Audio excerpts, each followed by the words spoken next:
What is crack-a-lackin', fellow thermonuclear AFers? I am Dan Favale coming at you once more, and as always, with my certified fantabulous thermonuclear AF co-host, Mr. Grant Hughes. We are on. I'm now sensing we're reaching the end of our positional ranking series. We're on to the top 10 power forwards. Yes, we know how some people feel about positions. We found this to be fun in the wake of the trade deadline coming and some nice evergreen stuff, and it made me hate myself while I was going through it. And power forwards for me, I hated myself the most just because dealing with positional classifications on top of a deep field became a bear. Grant, how are you doing? I'm doing great. I'm excited to uncover the sources of your bad feelings and anxiety for this position. And I am again excited to see how we differ, because I have already used up several guys at different positions that probably belong here. And so we have the potential for some good discussion, I think, at this position. I think so. It's weird because we both, I'm guessing, have the same top two. So do you want to give me who are your top two? Yeah, Giannis is one with a bullet. I feel, we don't need to even really discuss that. And KD is my number two.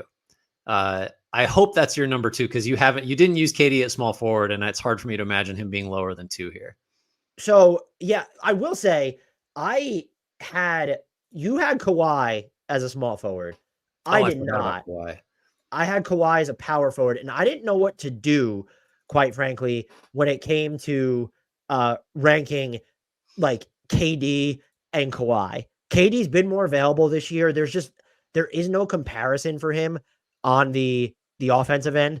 And so I leaned KD as well. So we have the same top two, but would you have put, if you were ranking them positionally in the same bucket, which you did not, go check out the small forward rankings if you want Grant's thoughts on Kawhi Leonard, would you have put Kawhi in front of, just because I don't know how much of it is recency bias for me, but I'm just looking at the minutes played and what KD does on offense in general. And I feel like it kind of has to be him at number two. You know, I forgot that you hadn't used Kawhi yet, and I made it seem too simple that Giannis and KD were 1-2. I think there's for sure a case for Kawhi to be here at number two over Durant, but I think I still would have put Durant at number two. Just like that makes me feel a little better, because I'm still not entirely sure. The 45% from three is just hard to look away from on like pretty good volume, and just. I don't know. That's a tier, right? I think you stop the tier after Kawhi, and maybe Giannis belongs by himself, but Kawhi would have been no lower than three for me had I put him here, and it would have been a tough call, I think. So yeah, I made it too simple. I think if Kawhi were here, I would have had to agonize a little bit over who's two and who's three. I am with you though. Giannis at number one was just, I know there's been some offensive weirdness, and Buddy, like the free throw shooting and could be a little bit annoying still. Is over 70% for his career though. Not something I necessarily would have guessed. But like he's just, even, I know the Bucks aren't good defensively. He is still great defensively. Yeah. So Giannis was easy. It was the KD Kawhi stuff. Who did you end up? So you don't have Kawhi in this bucket. Yeah. Who did you have at three? So I had LeBron at number three. No. I mean, like there, and I think maybe, well, I'd be curious if you even think, well, you've still got a bunch of other guys that I don't have here. So, because you've got a certain Boston Celtic that you haven't listed yet that I think. Well, then, honestly, why don't we have that discussion? Yeah. I have that certain Boston Celtic behind LeBron. LeBron was number four for me. And it's funny. I think a lot of people will be like, well, why wasn't he a point guard, or why wasn't he a small forward? And it's defensively now, he's just more of a four. And with Davis playing so much five in general, like there wasn't, no matter how you slice it, quite frankly, it was just tough to make LeBron. In other years, I think you could have very, very easily, or at least doably, made LeBron a three. Mm-hmm. I don't know that that's like an option this season. Yeah, I think, I don't know what I would have done if I'd had Tatum still here to choose from. So I did have him over Tatum. And the thing is, for me, is just LeBron's the better passer. Yeah. And he is just like, there's like a wax and waney feeling to when he's shooting his jumpers, but like he can still get to the rim at will, which is something that Jason Tatum just can't do. Yeah. And so I look at the numbers, just like he's averaging basically 25, 8 assists, and he is shooting almost 40% from three. So it's like, you look at him, this isn't last year when he was shooting 32% from three. He's hitting his off the dribble threes. So there's a case for Tatum over LeBron, because Tatum does shoulder a heavier defensive workload, but like just the passing and the scoring are so close. Like, how would you have put Tatum over LeBron, I guess, if you were ranking them? And so it's like the KD versus Kawhi discussion. Now we're having it with LeBron and Tatum. Yeah, I guess I would just say I'm glad I don't have to make that decision, because it would have That's been. why. Do you understand now why this was the hardest one for me? I don't know if I did this consciously, but I did divvy up the positions in the way that made it like, so I had fewer of these kind of like, I'm pulling my hair out, close calls between good players. By the way, I was prepared to do what you did, and people who've listened and watched know how we feel about the players on the same team being the same position. I was either going to move Jalen to the 2 or have him and Tatum both be 3s. I was convinced, but I was just digging into it, and I was like, he's kind of like a 4 on defense. And so it's like, when there's functionally just the blurred lines between, well, he's a point forward, should that make him a 3? I don't care about that as much. So I did not think, I went into the rankings, and I thought I was going to have him with small forwards. Yeah, I mean, Tatum starts and closes at the 4 most of the time for his team. So it's just like, I just think it's more, for me, it's more a case of like, what's yeah, that's true. But like, does he have, well, maybe the problem is like, there is really no such thing as like the traditional power forward skill set anymore, because the game has changed so much.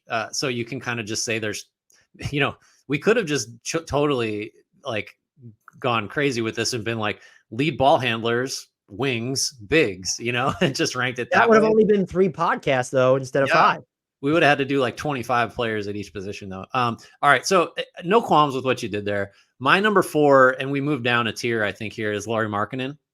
I will just, I'm just going to interrupt and say, so I have him you have him as your number 4. Yeah. I have him as my number 6. Like, he's the next player for both of us. Yeah. So yeah, basically, because I don't have a couple guys here, we're actually, so far we're in lockstep, except with the guys that's why I interjected. Like, all right, so we are in lockstep, not with positional classifications, but how we rank them for the most part. Right. So I'll just, and I don't know what to say about him. I think the knock on him is probably that like, he's not a number 1 on a great team, but he's about as good a player as you can have offensively that is not quite that level.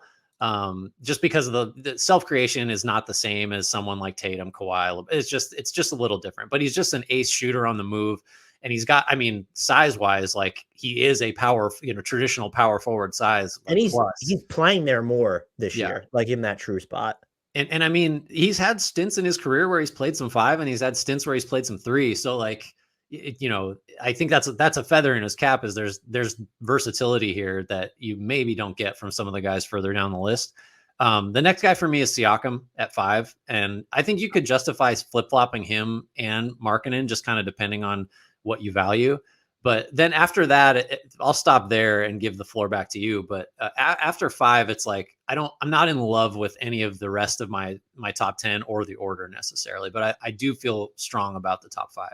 I'm in love with so many of my top 10, maybe just not the order, because guys are tough. So Siakam was my next guy too. That puts him at 7, which again, when you have Kawhi and Tatum on this list, it sounds so low, but yeah, look at who's in front of him. Now, this is where it gets interesting, is so the case, I think we have like kind of the 1 through 5 might be its own tier, or it's Giannis is in his own tier, and then you have KD and Kawhi, or maybe it's Giannis, KD, Kawhi, LeBron, whatever. Mm-hmm. Once you move from 5 to 6, there's like a fundamental shift. Yeah. It feels like having Lowry over Siakam and some of the players to come is something I labored over, but I made this comparison. It was spurred by a mailbag question. I can't remember which user asked about it, but they were talking about, people were comparing Lowry to a 7-foot Klay Thompson. And I was like, he honestly reminds me of more so of the Golden State Warriors era Kevin Durant.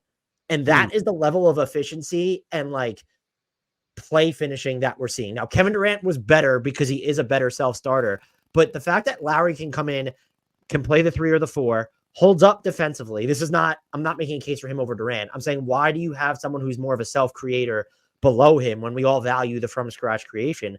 We're dealing with scalability is important. Scalability on bonkers efficiency, historic efficiency. Mm-hmm. When you look at his 2s and 3s, it matters. And it makes building out a team around him.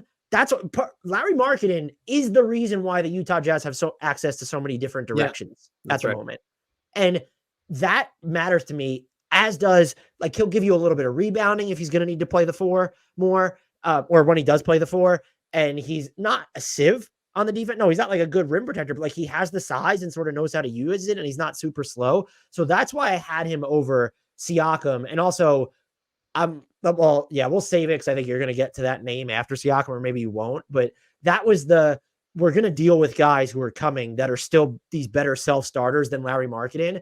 But Larry Markkinen in his role is a megastar. And because his role exists, and sometimes you could say, KCP is an example, superstar in his role, but that doesn't make him a superstar.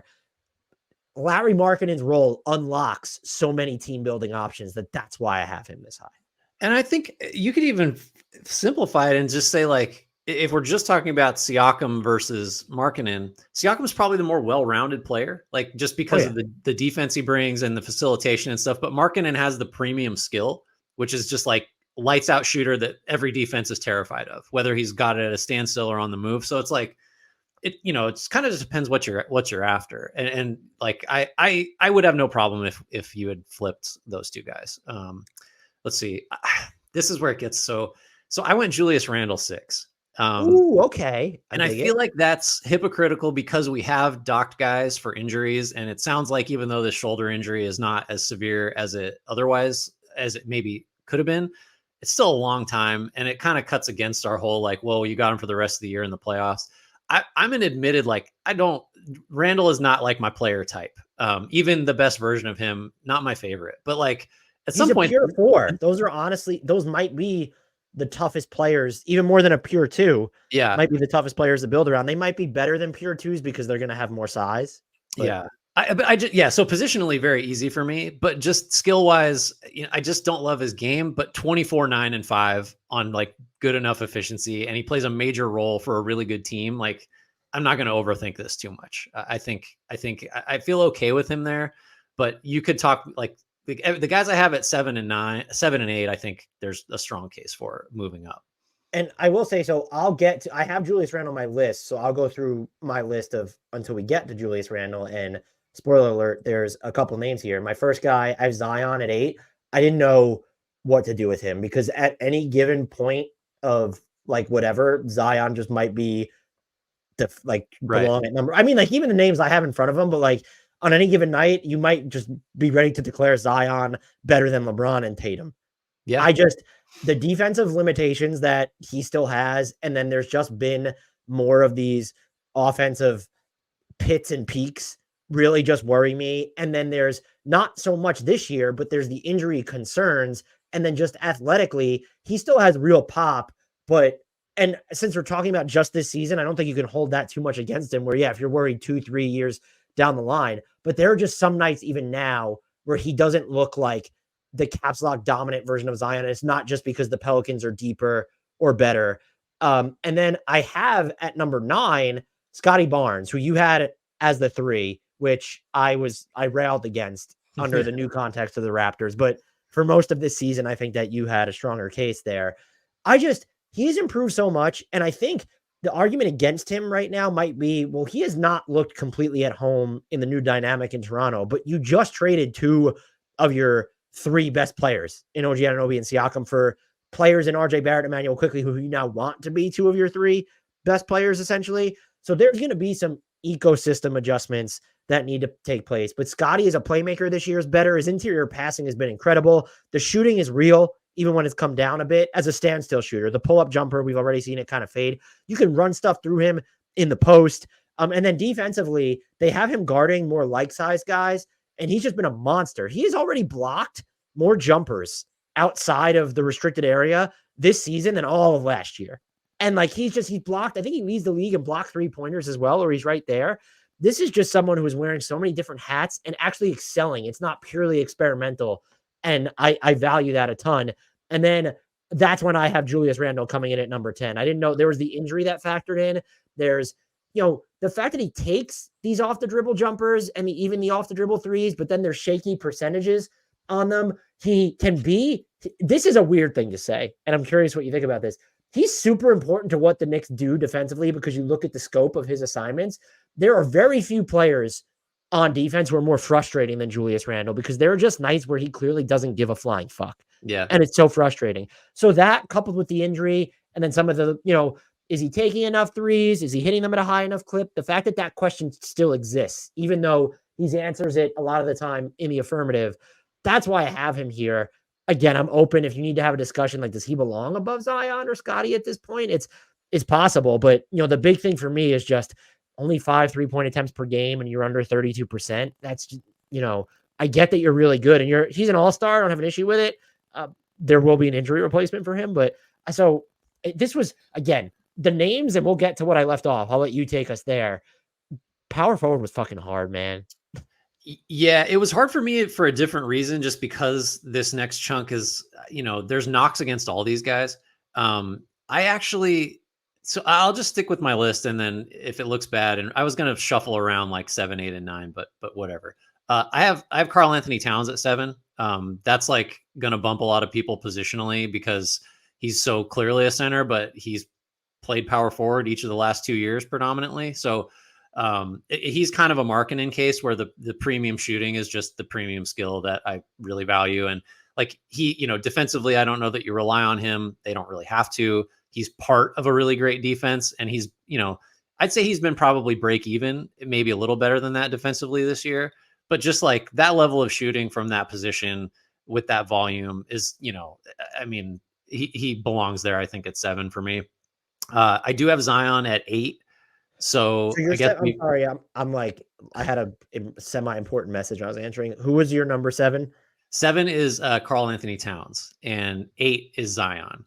So all-star Karl Anthony Towns. Yeah, I mean that's interesting. I wouldn't. Yeah, I guess I'm not like really pumping him up by having him at 8th at his position.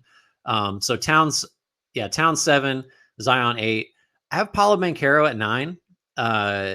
I think like the scoring efficiency is still just something that it's hard to scoring inefficiency, to be more exact, is something I have a hard time looking past, but it's a tough role. He's really young. And like, there are just nights where you watch him play and you say like, we're not that far away from teams just like, we can't do anything with this guy. Like like matchup wise, like he's too strong. He's too able to get where he wants like that. He's not there yet. I think he's getting closer, but I'm fine with him, just at the tail end of the top 10. So Cat, Zion, Paolo. And then I didn't love any of my other options for 10. And so you'll just laugh, I guess, but I have Draymond Green at 10. No, look, so I mean, you have to consider who else was on my list. So like my toughest cuts so my 11 was Jalen Williams, J-Dub. Mm-hmm. Then I had Karl Anthony Towns. Then I had Paolo Banchero. The efficiency stuff just worries me with Paolo. And part of it is on the Magic, but like, it's a big deal. I think you can make like, when I look at the names I have in front of him, like what is the case for Paolo Banchero over Randall or Scotty Barnes or even Zion at this point is kind of where I land. Like that's why he's off. I had Dre though, was after that as my toughest cut. So I don't think that this is given who your names are. Like you already used J-Dub, for instance. I don't think that's egregious. And then you also used Kawhi and Tatum as well. Yeah. So all right, good. So, I want to get to part of the the Draymond case is just defense and facilitation from that position that you just really rarely get. Cite the lineup data with Andrew Wiggins and Kuminga. Like he fixed it, Dan. It's not a problem anymore. The worst 2-man combo is now the best. It's all Draymond. He just solved the problem. He just had to. You put him out there with somebody and he figures out how to make them work. Names I didn't include that I don't know that there's a case for. The top 3 for me: Aaron Gordon. Just like that's another role playing guy though. That not this season, buddy. Beyond that, yeah, the shooting is iffy. But again, I'm not going to forget the playoff runs and just the theory of what he brings defensively and as a playmaker at the 4. Jeremy Grant, I had him as a 4. He didn't quite make it. Tobias Harris, I had him as a 4. Didn't quite make it. I'm not sure if there's any other like egregious. Did you say not egregious? But I also considered on my long list Cam Johnson, Kyle Kuzma. I think that's the only one that guys were more threes for me. But yeah, Cam would definitely have gotten some consideration. I just want to make sure I'm really not forgetting. Yeah. Jalen Johnson was also tough. Yeah. He missed some time already. And it's like, does he do enough like offensively that's not solely complimentary? And is he good enough to he's going to get paid. And I think he's a fantastic player, but like that was someone who I also had on my list. Like we wouldn't have thought of these guys, but like Bojan Bogdanovic, Keldon Johnson, both those guys are diminished from I think where they would have been viewed last year. Not a lot. Jabari Smith Jr. on the rise, but not there yet. Tari Eason is basically a 4 too. That would have been an interesting one. Yeah, Eason. I mean, if you look at EPM, Eason's not quite top 10, but he's like not that far from Zion and Paolo in terms of future Utah Jasmine Tari Eason. Jonathan Kuminga. I mean, obviously this version of Kuminga, man, how sad is it? Where would Wiggins have ranked on this list after the title? And I didn't consider him for 3 or 4 at all. If we had done small forward rankings after the title, Wiggins 100% would have been like top 8, I think, right? Like, cause you couldn't put him anywhere else. He looked like one of the best wing defenders in the league, and he was getting you scoring in the teens. Like, that's Mikal Bridges-esque. Like, he would have been up there in that range, I think. These new Mac effects? Did you just see the balloons rise up? I thought we're having a party in there. No, during our podcast with Carter Rodriguez, I moved my hands and fireworks started going off. It was the most bizarre thing. Are you magical? Do you have is that it? So what's interesting, and I think we should talk about this because we haven't put the centers one out yet. By the way, I didn't even consider, and I don't know if I would have Miles Bridges for this. Didn't. No. I have Evan Mobley as a 5 because the staggering, and I don't know that he would have on your list. He probably has a case above Dre. I don't know if he has a case above anybody else. On my list, he's not cracking it, even if he was a power forward. But like him and Jared Allen are staggered enough. That was the team because I separated Cat and Gobert clearly. Mm-hmm. Like that was the team I looked at, looking at how many minutes they play separately. And of course, Mobley has missed a ton of time this year. He's back now. That was the team I was like, no, these dudes are both centers. Yeah, I think that's right. It does feel a little incongruous if I'm allowed to use Cat here and like I would only consider Mobley a 5. I did think of Mobley as a 5. So. I will say I was a little bit more consistent with this than you were because I have Mobley and Jared Allen are my only exception. You had Jaylen Brown and Jason Tatum are both threes. Paul George and Kawhi are both point guards or whatever. Like what? I'm all over the place, Dan. Just do what you feel. That was my approach to this exercise. You went with your heart. I respect it. Yeah, I went with my heart. This guy feels like a 3 to me, so I'm going to go with it. Do you want to recap your top 10 power forwards? Yeah, my number 1 power forward is Giannis. We agree there. Number 2 is KD. Number 3, I have LeBron. Number 4, Lauri Markkanen. Number 5, Pascal Siakam. Julius Randle 6, Cat at 7, Zion at 8, Paolo Banchero at 9, and Draymond Green at 10. So I have Giannis at 1. I have KD at 2, Kawhi at 3, LeBron at 4. Tatum at 5, Lauri Markkanen at 6, Pascal Siakam at 7, Zion Williamson at 8, Scotty Barnes at 9, Julius Randle at 10. So, man, 2 notes on this. Think about how much the game has changed or how old we're all getting. The fact that, like, KD and LeBron, like, just weren't even considerations for me. It's like, no, these guys are just 4s now. Yeah. Like, that's just where we're at. Mm-hmm. And then Zion being 8, and then it doesn't feel too high, but it's like I'm looking at the names in front of him for mine, and I'm like, okay, are you really mad? You can't be at my top 5 if you're mad Zion's not in it. I don't know what to tell you.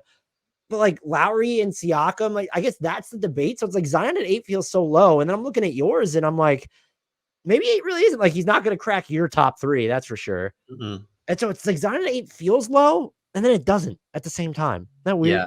Well, like the best it's interesting. Like you can't talk about the best version of Randall or Cat or Siakam in the same way you can talk about the best version of Zion, which I think if you got peak Zion, whatever that means, or if we ever see it again, he probably is like, right there with LeBron or even, somewhere there. But like, and that's just not true for those other guys.